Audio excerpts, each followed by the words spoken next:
Story 1. The neighbor who never moved in. I moved into my apartment in early July.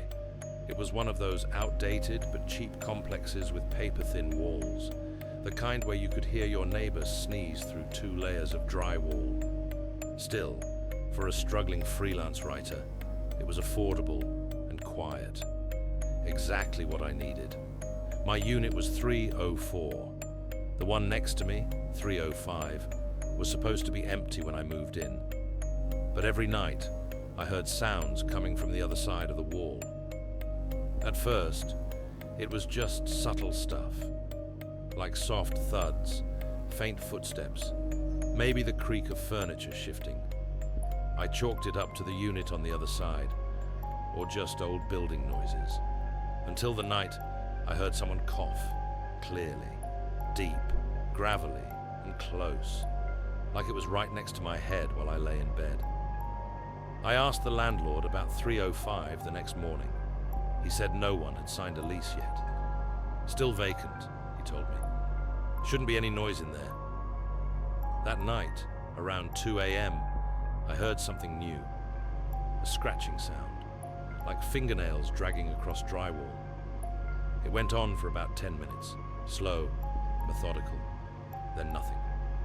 I banged on the wall. Hello? Anyone in there? No answer. The scratching stopped. The next day, I put my ear to the wall in the afternoon. Silence. But when I tried again after midnight, I heard breathing. Heavy, rhythmic, like someone standing still on the other side, just breathing slowly through their nose. I recorded it. The next morning, I played it back, and my stomach dropped. There was a voice, a deep whisper, barely audible. It said, "You hear me now?" I didn't sleep that night. On the 3rd day, I asked the landlord if I could take a look in 305. I told him I was hearing weird noises and just wanted peace of mind. He agreed, reluctantly, and came up with a spare key. When we opened the door, it was spotless, completely empty. No furniture, no dust, not even the smell of a lived-in room. But there was one thing.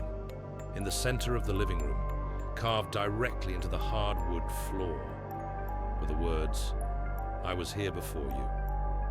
The landlord swore up and down that it wasn't there before. He had no idea how it got there. He offered to move me to another unit, free of charge. I accepted. Before I left a glass cup against the wall one last time. I sat, held my breath, and listened. And I heard something faint, so soft I almost missed it. It was someone humming, a lullaby I didn't recognize, a woman's voice. And then, a man.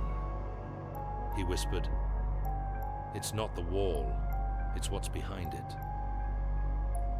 Story 2. My Airbnb host never existed. I booked the Airbnb for a weekend writing retreat in October 2022. It was a last-minute impulse decision. I'd been stuck in a rut for weeks. Writer's block, endless deadlines, and a mind full of fog.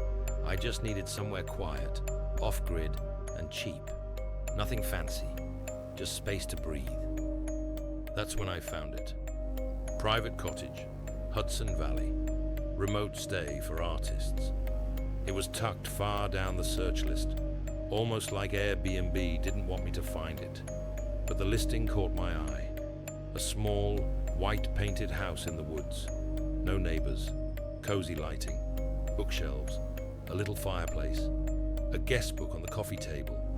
The photos were clean, well lit, looked like someone who cared. The host's name was Mara. No photo on her profile, but she had a little bio. Local artist, loved nature, and quiet guests. This cottage has been in my family for 3 generations. Treat it like your own. 5 reviews, all glowing. Words like magical, peaceful. I didn't want to leave. No red flags. I booked 2 nights. Mara sent me a message the night before. "Hi, hope you enjoy your stay. I'm not in town, so I won't be around, but feel free to settle in. Keys under the third flower pot on the left. Wi-Fi password is on the fridge. Message me if you need anything. When I arrived, it was nearly sunset. The trees were already dropping their leaves in those slow-motion spirals. The wind just strong enough to carry a chill. The cottage was smaller than I expected, but not in a bad way. More like a storybook house. White slats, red shutters, roof sagging slightly. It looked old, but in a warm way. Except the flower pots didn't match the pictures. There were 3, but one was shattered. The one on the far left. The key was still under it, cold and slightly damp. I shrugged it off. Inside, the air was musty, like cinnamon left to rot. A mix of spice and mildew. Not horrible, just weird. The Wi-Fi was working. The password was taped to the fridge, just like she said. But the fridge itself was completely empty, except for one thing. A half-full bottle of water and a note. Folded, yellowed, written in black ink. No need to stock up. You won't be here long. I laughed out loud. Nervous laugh. Probably some artsy attempt at dark humor. But something about the handwriting unsettled me.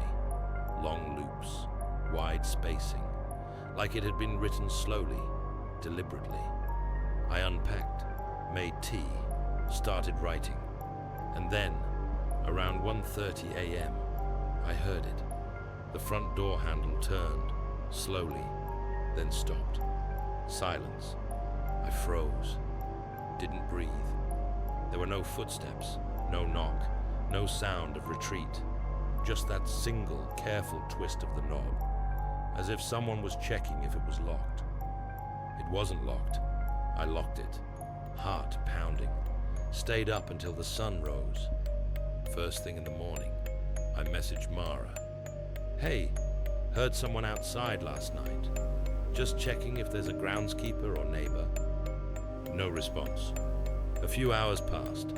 Nothing. Then something strange happened. I went to check her profile, and it was gone. Not just the listing, her entire profile. User not found. The 5 reviews I remembered vanished. I went back to the listing URL from my email confirmation. Broken link. Nowhere. No record of the booking. It looked like she never existed. I contacted Airbnb. They asked for my reservation number. I gave it. They said it was invalid. I emailed the confirmation email to the Airbnb rep. He said the page I'd linked didn't match any current listing on their site. They told me to leave immediately, that I may have been targeted in an off-platform scam. I hadn't paid with a card directly. They assumed I'd been phished, but I hadn't. It all went through the app. I know it did. I should have left then, but something kept me there. Curiosity, I think. That sick magnetism people get around bad situations. I wanted to see what would happen, so I stayed. One more night. Big mistake. I locked every door, every window, closed the curtains, kept my phone on full battery, stayed up writing. Around 2 a.m., the front door handle turned again, then stopped, then turned the other way, like whoever it was knew I'd locked it this time and was trying to reverse it. I didn't move. I watched the deadbolt tremble. Then something slid under the door, a small piece of paper. I waited until the sound of footsteps faded, soft ones, slow, retreating across the porch. Then I picked it up. It just said, "Next time, don't lock it." At dawn, I packed my stuff and left. I didn't care about my refund. I didn't care about the mystery. I just needed to be somewhere else. I drove straight back to my apartment, slept on my own floor. The next day, I got a call. No caller ID. Voicemail, a woman's voice. She whispered, "You left the door locked. I couldn't come in."